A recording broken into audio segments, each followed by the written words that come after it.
বনের রাজা যেমন সিংহ, মানুষের যাবতীয় সমস্যার রাজা এই গামছা বাবা।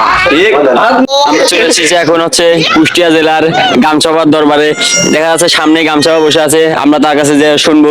আমরা এখন গামছাবাদ দরবারে যাচ্ছি, আপনি আমাদের সাথে থাকুন, সবকিছু বিস্তারিত কোন কোন সমস্যার সমাধান দেন সেসব বিস্তারিত এখন জানতে পারবেন। আসেন।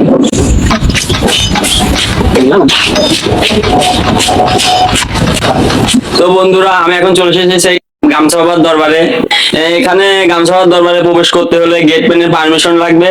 আসসালামু আলাইকুম ভাই, বলতেছি গামছা বাবা কি ফ্রি আছে? ওয়ালাইকুম আসসালাম। গামছা বাবা ফ্রি আছে। আপনি কে, রুগী না অন্য কেউ?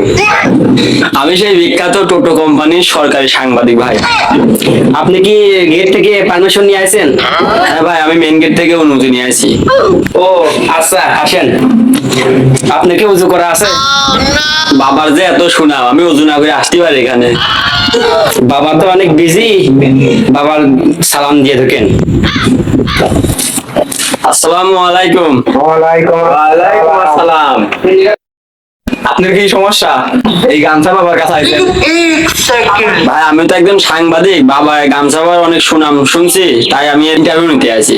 আপনার উদ্দেশ্য আমি বুঝতে পারছি, আপনি কি উদ্দেশ্যে আছেন বাবা কিন্তু ভালো করেই জানে। এ হচ্ছে গামছা বাবা। বর্ষ, আমি সব জানি তুই কি কারণে আইছিস।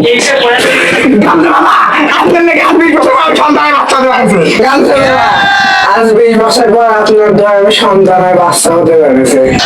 বাবা, আমি আপনার যে কারণে ইন্টারভিউ নিতে আইছিলাম, আমি আপনার এই ভক্ত দেখে বুঝলাম আপনি কত বড় মহান।